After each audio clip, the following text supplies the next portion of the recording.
Okay, Kai, thank you so much for joining me on Biz Buzz again. How do you come up with product ideas that always viral one? Honestly, it all starts from TikTok. I see what the viewers want, what the customers want, my main supporters from cookies, what do they really want? Honestly, business decision to satisfy the supporters and customers that we have. What can we tap on that people tengah nak makan sekarang? How do you get the idea of selling mochi?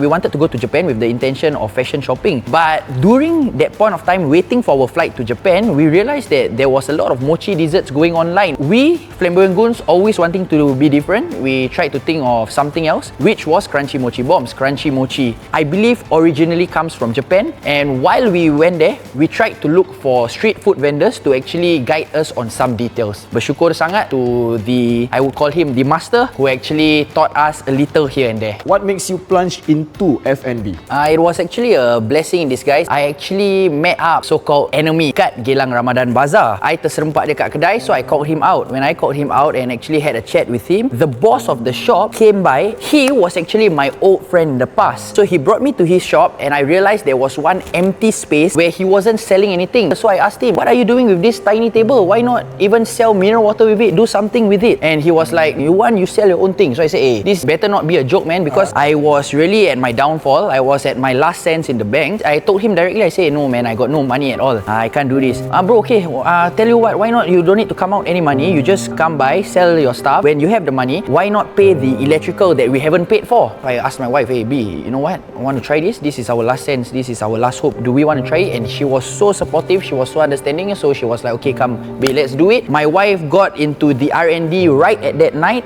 and we started selling the next day. Tapi at that point of time, we were selling cookies, a trending dessert that was all over TikTok during last year's Ramadan. Have you ever thought that one day you'll become your own boss? I don't see myself as a boss for one. I would love to work with my brothers. To say that I've always seen myself as my own boss, no, but I've always seen myself as an entrepreneur. I always loved business and I've always hoped to do business with the people I love. Okay, Kai, is there any new desserts coming up? I'll reveal on my social medias, kaiemilio.fg. So you've got to follow to know more. So how much capital was needed for you to start your F&B business? To fully own a brand in the pasar malam or events industry, I would suggest for one to have 15 to 25,000 and 35,000 if you want to include major marketing. Okay guys, so now is there any last word to your supporters? Thank you to everyone, my family and friends who supported me before anyone else supported me. You guys were there for me throughout to build a foundation and now look how big Flamboyant Goons have become. It's all thanks to you. We built Flamboyant Goons together. We are Flamboyant Goons. So thank you so much, Kai. Thank you so much. Okay, so for you guys watching, don't forget to like, comment, share this video and I'll see you guys on my next episode of Biz Buzz.